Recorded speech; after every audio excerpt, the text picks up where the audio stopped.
Story 1.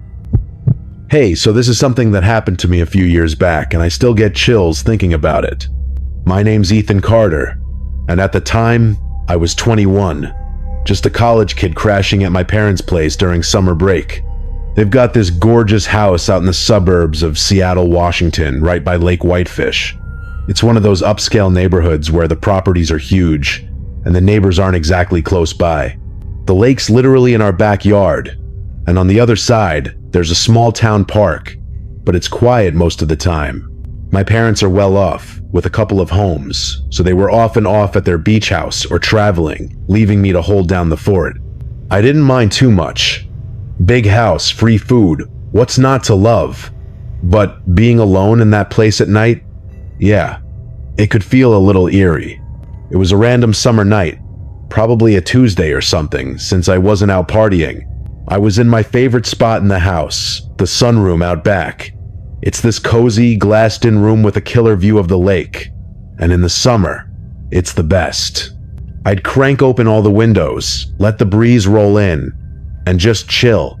That night, I was sprawled on the corner of the couch, closest to the window, binging some show I was obsessed with. The television was on low, and the room was dark except for the glow from the screen. Everything was calm, just the usual hum of the house and the soft rustle of leaves outside.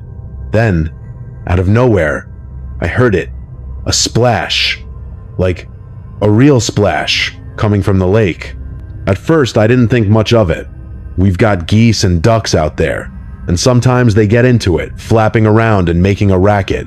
I kept watching my show, but the splashing didn't stop. It wasn't random.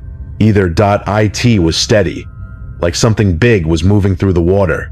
I paused the television, just to listen. The sound was louder now, too heavy to be a bird.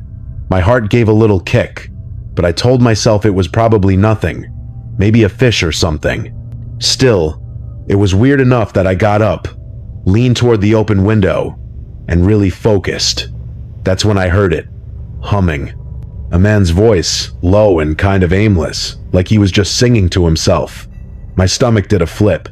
Nobody swims in that lake. Not really. Each house owns a chunk of it, and it's more for show than anything. Plus, it was pitch black out there. Who'd be out swimming in the middle of the night? I stood there, frozen, trying to make sense of it. The splashing kept going, rhythmic, like someone was actually swimming. I thought about my neighbors. Maybe it was Paul Thompson from down the way, but that didn't add up. Paul's like 60, and I'd never seen him near the water. I stepped over to the sunroom door, the one that leads out to the deck, and cracked it open. The air was warm, but it felt heavier now. I squinted into the darkness, but the backyard was just a wall of black. The humming was clearer now, and it sent a shiver down my spine. It wasn't loud, but it was close. Too close. My hand hovered over the light switch for the deck. Part of me wanted to flip it on, see what was out there. Another part was screaming to leave it alone. I don't know why, but I felt watched. Like something out there knew I was listening. I took a deep breath and flicked the switch. The deck lights blazed on, spilling just enough light to catch the edge of the lake. The splashing stopped. The humming cut off like someone hit mute. Silence. My heart was pounding now. I stood there staring out, waiting for something, anything, to move. But there was nothing. Just the lake, still and dark, and the empty deck. I stepped back inside, my hands shaky, and locked the door. Whatever was out there, it saw me, and I had a sinking feeling it wasn't done with me yet. So, there I was, Ethan Carter, back inside the sunroom of my parents' house by Lake Whitefish in Seattle, heart still racing from those creepy splashing sounds and that humming I'd heard outside. I just flicked on the deck lights, and the second I did, everything went dead quiet. More splashing, no more humming. It was like whatever was out there knew I was onto them. I locked the sunroom door, trying to shake off the feeling that I was being watched. I grabbed my phone and texted my brother, Liam, who was off at college, telling him what happened. No reply, of course. He was probably asleep. I sat back on the couch. The television still paused, but I couldn't focus on the show anymore. The glow from the screen felt too bright, like it was screaming my location to whoever was out there. I kept glancing at the windows, but all I could see was darkness. That's when I heard it, a creak from the deck, like someone stepping on the wood. My stomach dropped. I fumbled for the remote, turned off the television, and the room went black. For a second, it was just me and the silence, my eyes adjusting to the dark. Then I heard it. Breathing. Heavy, slow breathing, right outside one of the sunroom windows. I swear I felt the air get colder. I dropped flat onto the couch, trying to make myself invisible, my heart hammering so loud I thought it'd give me away. The breathing stopped, and then a deep voice, low and calm, said, "I see you." I froze. My mind was screaming, but I couldn't move. I wanted to yell, to run, but I was stuck. Desperate, I blurted out, "Paul, is that you?" Paul Thompson was our neighbor, and I was clinging to the hope that this was just him messing with me. No answer. Just footsteps, barefoot, padding away across the deck until they faded. I stayed there, sprawled on the couch, too scared to even breathe too loudly. After what felt like forever, I realized I had to check the house. I bolted up, ran to the front door, locked. Side door, locked. I texted my whole family, freaking out. My dad, over the phone, told me to man up, turn on the backyard lights, and check outside. I didn't want to, but I grabbed a kitchen knife, feeling like an idiot holding it. I peeked through the sunroom window, flipped the deck lights back on, and stepped outside. The deck was empty, but then I saw them. Wet footprints, barefoot, leading across the wood. They were already half dry, but clear as day. I followed them, my hands shaking, and when I got to the edge of the deck, I looked down. There, just below, I saw it, the top of someone's head, eyes and forehead peeking over the edge, staring right at me. I stumbled back, nearly dropping the knife. They ducked away, and I ran inside, locked the door, and called 911. The cops came, searched the property, but found no footprints, no guy, just my word. I shut every window that night, cranked the AC, and barely slept. The next morning, sunlight felt like a miracle. We never figured out who it was. No one came back, thank God, but I still feel those eyes on me sometimes, like they're waiting out there in the dark, just beyond the light. Story 2. Hey, it's Mia Harper here, and I've got a story that still gives me the creeps whenever I think about it. This happened a couple of years ago in Raleigh, North Carolina, where I live in this quiet suburban condo complex. I'm a night owl, always have been, and part of my routine is taking my dog Rusty for a walk 3 times a day, morning, afternoon, and late at night.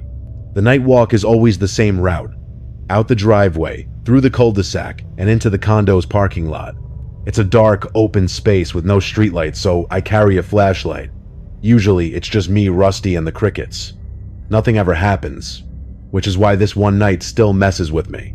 It was probably around 11 p.m., maybe later, and I was in my own world, listening to music through one AirPod. I keep the other ear free, just in case.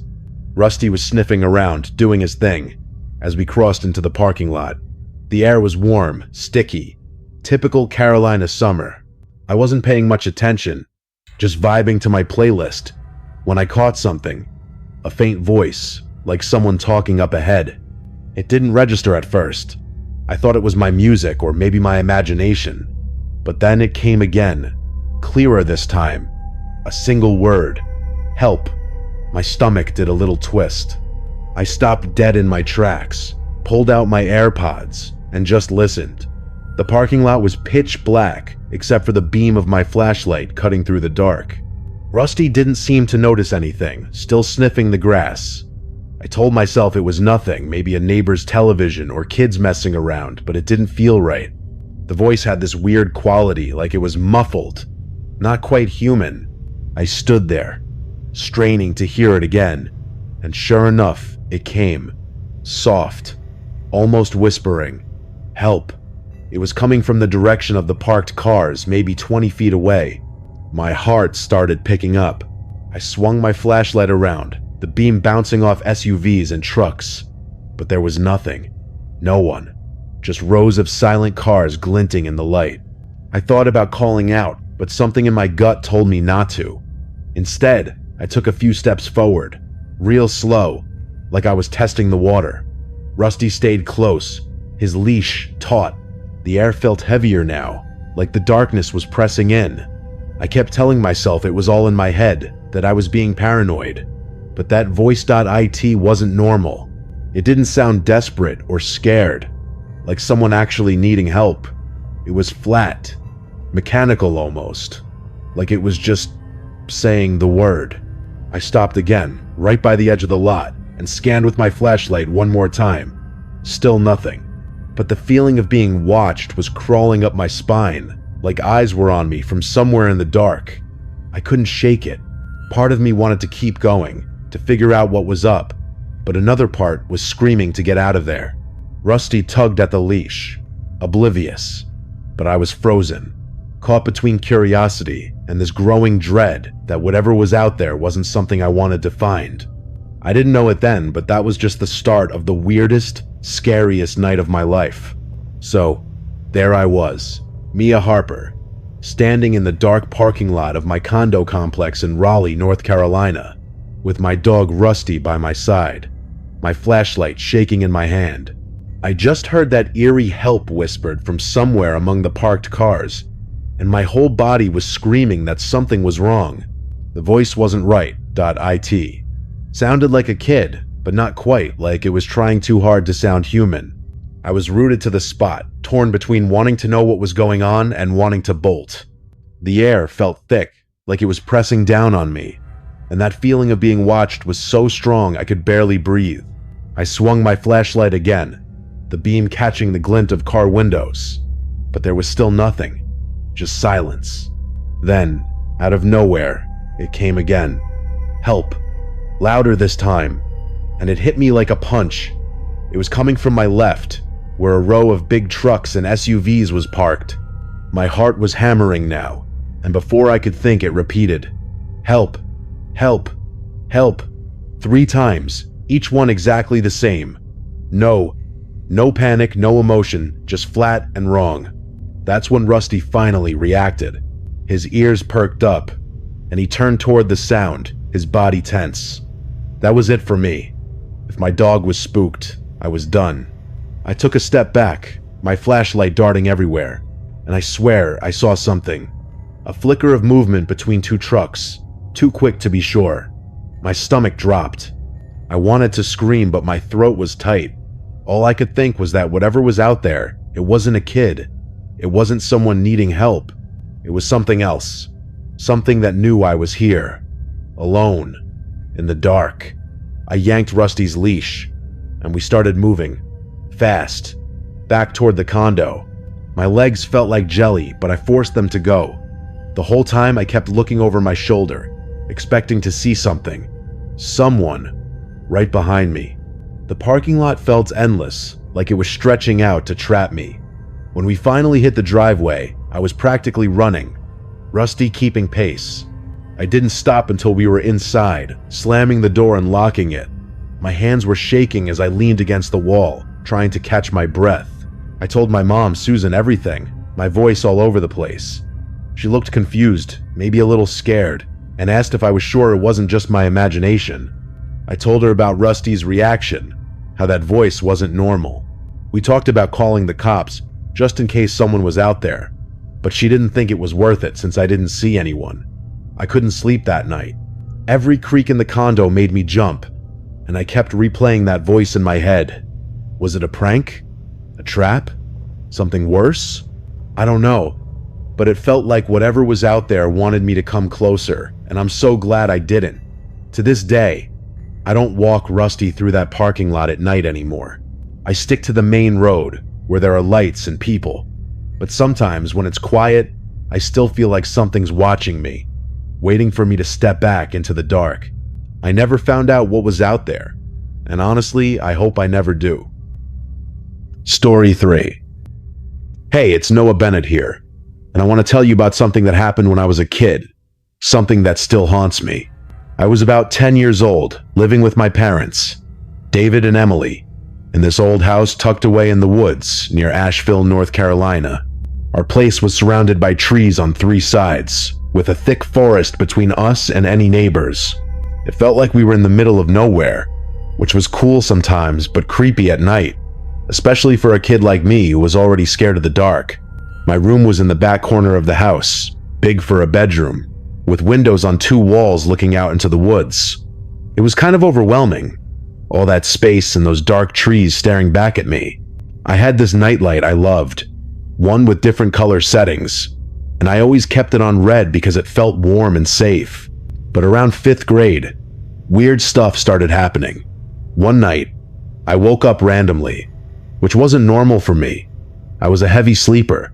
I was groggy, about to drift back off, when I noticed my nightlight wasn't red anymore.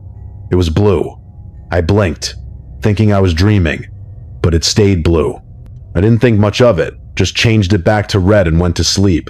A week later, I woke up to find it green. I asked my parents if they'd been messing with it, but they looked confused and said they hadn't touched it. My dad said the thing was probably glitchy, and I bought that for a while. But then, one morning, I found the nightlight unplugged, just sitting on the floor. That freaked me out. I told my parents, and they brushed it off again, saying I was too old for a nightlight anyway. I started feeling like they didn't believe me, which made me feel even more alone in that big room. A few days later, the nightlight was gone, completely vanished. I tore my room apart looking for it, but it was like it never existed. I confronted my parents thinking they took it to make me grow up, and we had this huge fight. They swore they didn't touch it, but I didn't believe them. It was like my one piece of comfort was stolen, and I had no one to turn to. After that, I started waking up in the middle of the night for no reason. I'd lie there, staring at the ceiling, feeling like the room was too big, too quiet. Then one night, I heard it. A faint rustling, like someone moving stuff around in my closet. I froze, my heart pounding, but I was too scared to check. I pulled the covers over my head and told myself it was just the house settling, but it kept happening. Night after night, that same soft noise, like something was in there, watching me. I told my parents, but my dad just checked the closet and said it was nothing but old toys and posters. They thought I was making it up, and that hurt more than the fear. I felt so helpless, stuck in that room with no one to believe me, like the woods outside were creeping closer every night. Little did I know, it was about to get so much worse. Hey, it's Noah Bennett again, picking up where I left off in that creepy house in the woods near Asheville, North Carolina. I was 10, stuck in my big lonely bedroom, dealing with a missing nightlight and those weird rustling noises from my closet that wouldn't stop. I'd been waking up night after night, scared out of my mind, but my parents, David and Emily, kept saying it was just my imagination. I felt so alone, like no one was on my side, and the fear was eating me up. Those noises in the closet got worse, louder, like someone was rummaging through my stuff, but I was too terrified to look. I begged my parents to check, to believe me, but my dad just got mad. One night, after I woke up to that rustling again, I couldn't take it anymore. I ran to their room, crying, pleading for them to do something. My dad snapped, dragged me back to my room, and started yanking stuff out of the closet to prove there was nothing there. He was tossing toys, yelling about how I needed to grow up, and I just stood there, shaking, feeling smaller than ever. My mom was watching, looking worried but not saying much. Then my dad grabbed one of the old posters on the closet wall and ripped it down. Everything stopped. He and my mom stared at the wall, their faces pale. I peeked around them and saw it. A huge, jagged hole in the drywall, big enough for a person to crawl through. My mom let out this scream that made my blood run cold. My dad grabbed a flashlight, shining it into the hole, but it was so deep you couldn't see where it went. He ran outside to check the house's exterior, and I followed, clinging to my mom.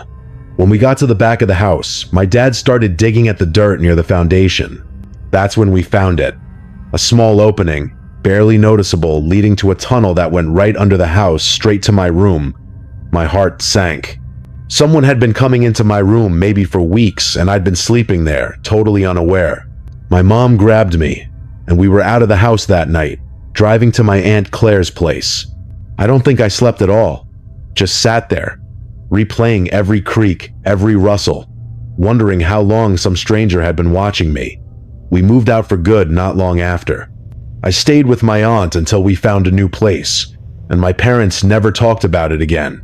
I think they felt guilty for not believing me, for leaving me in that room with God knows who. It's been years, but I still get this sick feeling thinking about it. What did they want? Why my room? I'll probably never know, and that's the worst part. It's like this shadow hanging over me. The idea that someone could be that close, in my space, and I'd have no idea. If your kid ever tells you they're scared, that something's not right, listen to them. I wish my parents had. That house, that room.it changed me. I don't trust the dark anymore, and I don't think I ever will. Sometimes, I still feel like those woods are out there, waiting, hiding something that knows my name.